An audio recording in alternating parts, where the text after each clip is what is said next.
Assalamualaikum warahmatullahi wabarakatuh. Kembali lagi bersama saya, Wahyu Dwi Elistian. Dalam video kali ini, saya akan membahas materi mengenai accounting for merchandising operating atau akuntansi pada perusahaan dagang. Sebelum kita menuju ke pembahasan utama, di sini ada penjelasan sedikit mengenai perusahaan. Jadi, pada operasionalnya, perusahaan itu terbagi menjadi 3 jenis. Yang pertama itu ada perusahaan jasa, kemudian perusahaan dagang, dan perusahaan manufaktur. Pada perusahaan jasa, aktivitas operasionalnya itu adalah memberikan layanan jasa kepada pelanggan. Nah, pada perusahaan jasa, pendapatan diterima ketika perusahaan telah selesai memberikan layanan jasa kepada pelanggan. Nah, pada saat itu, pendapatannya itu disebut sebagai pendapatan jasa atau service revenue. Ada pula persediaan di perusahaan jasa. Persediaan pada perusahaan jasa itu berupa perlengkapan atau barang habis pakai yang digunakan sebagai pendukung dari layanan jasa yang diberikan oleh perusahaan terhadap pelanggan. Nah, pada layanan operasionalnya, ada pula beban-beban dalam satu periode pada perusahaan jasa. Beban-beban itu berupa beban-beban operasi dari perusahaan jasa tersebut. Berikutnya adalah perusahaan dagang. Pada perusahaan dagang, aktivitas operasional utamanya itu adalah membeli barang dagangan yang kemudian untuk dijual kembali tanpa mengubah bentuk dari barang dagangan tersebut. Jadi, ketika perusahaan membeli barang dagangan, maka perusahaan tidak akan merubah bentuk dari barang dagangan tersebut. Dengan begitu, perusahaan dapat langsung menjual kembali barang dagangan tersebut. Nah, pendapatan pada perusahaan dagang itu didapat ketika barang dagangan itu terjual, dan pendapatan pada perusahaan dagang disebut sebagai pendapatan penjualan atau sales revenue atau sales. Nah, ada pula beban-beban pada perusahaan dagang, yaitu terdiri dari adanya beban pokok penjualan atau harga pokok penjualan dan beban-beban operasi yang terdiri dari beban-beban penjualan dan beban-beban administrasi dan umum. Kemudian itu ada namanya perusahaan manufaktur. Nah, perusahaan manufaktur adalah perusahaan yang aktivitas operasionalnya adalah membeli bahan baku, mengolah bahan baku, dan menghasilkan barang jadi. Jadi, perusahaan akan membeli bahan baku yang kemudian akan diolah melalui proses produksi dan kemudian akan menghasilkan barang jadi yang siap untuk dijual kepada pelanggan. Pendapatan pada perusahaan manufaktur itu disebut juga sebagai pendapatan penjualan atau sales revenue atau sales.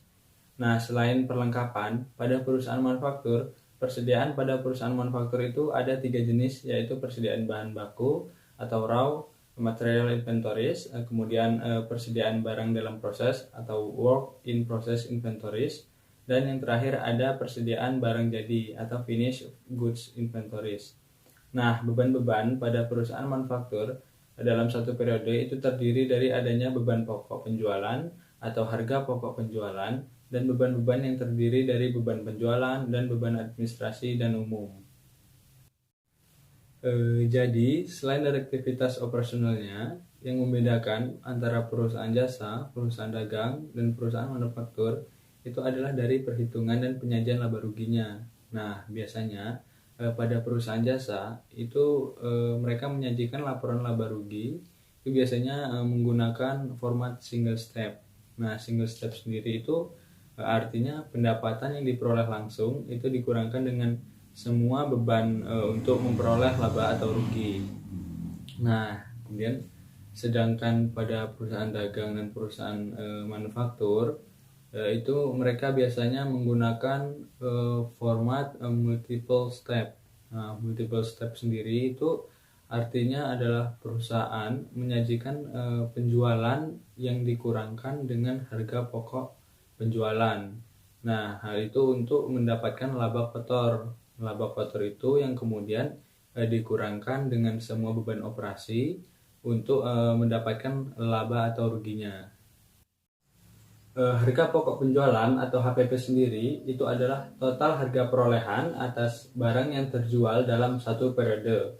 Nah, HPP sendiri itu merupakan akun kelompok beban. Nama lain dari HPP yaitu adalah beban pokok penjualan atau dalam bahasa Inggris itu disebut dengan cost of goods sold atau disingkat dengan COGS. Nah, kemudian itu ada yang namanya harga perolehan atas barang dagangan. Harga perolehan atas barang dagangan itu adalah semua pengeluaran yang dibayarkan oleh perusahaan untuk memperoleh barang dagangan dari awal membeli sampai barang dagangan tersebut didapat dan siap untuk dijual. Nah, yang kemudian itu ada istilah-istilah dalam kaitannya dengan arus harga perolehan atau cost flow. Yang pertama itu ada yang namanya beginning inventory. Nah, beginning inventory itu dalam bahasa Indonesia itu persediaan barang dagangan awal. Nah, beginning inventory ini adalah total harga perolehan atas barang dagangan pada awal periode, itu yang nilainya diambil dari nilai persediaan akhir pada periode yang sebelumnya. Nah, kemudian yang kedua itu ada yang namanya cost of good purchase atau purchase atau dalam bahasa Indonesianya itu pembelian. Nah, purchase itu adalah total harga perolehan atas barang yang dibeli untuk satu periode. Jadi ketika mencari pembelian bersihnya itu sama dengan pembelian kotor ditambah dengan biaya angkut dari pembelian, kemudian itu dikurang dengan retur pembelian, dan dikurang lagi dengan diskon pembelian bila ada diskon pada saat membeli dan pada yang dibeli. Kalau ada diskon maka kita kurangkan dengan diskon tersebut. Nah, yang ketiga itu ada yang namanya cost of goods available for sale atau barang yang tersedia untuk dijual adalah total harga perolehan atas barang yang tersedia untuk dijual untuk satu periode yang dihitung dengan menjumlahkan persediaan barang dagangan awal itu ditambah dengan pembelian bersih. Jadi persediaan barang dagangan awal itu ditambah dengan pembelian bersih. Nah, kemudian yang keempat itu ada juga yang namanya cost of goods sold atau harga pokok penjualan. Nah, yaitu adalah total harga perolehan atas barang yang terjual dalam satu periode. Jadi untuk mencari COGS atau cost of goods sold itu adalah mengalihkan unit yang terjual dengan harga perolehan per unit. Jadi unit yang terjual itu dikalikan dengan harga perolehan per unit. Nah, kemudian yang terakhir itu ada yang namanya ending inventories atau persediaan barang dagangan akhir. Nah, ending inventories ini adalah total harga perolehan atas barang yang belum terjual sampai akhir periode. Jadi ending inventories itu sama dengan unit yang tersisa dikali dengan harga perolehan per unit. Jadi untuk mencari ending inventories itu adalah unit yang tersisa itu dikali dengan harga perolehan per unit. Ada dua sistem pencatatan yang bisa digunakan perusahaan dagang untuk mencatat transaksi yang berhubungan dengan barang dagangan, yaitu pencatatan sistem perpetual dan sistem periodik. Pada pencatatan sistem perpetual, jadi setiap transaksi yang berhubungan dengan barang dagangan maka akan langsung mempengaruhi nilai persediaan, sehingga akan dicatat dengan melibatkan akun persediaan barang dagangan. Nah, lain halnya dengan pencatatan sistem periodik. Pada sistem periodik, setiap terjadi transaksi yang berhubungan dengan barang dagangan, maka tidak langsung mempengaruhi nilai persediaan, sehingga tidak dicatat pada akun persediaan barang dagangan.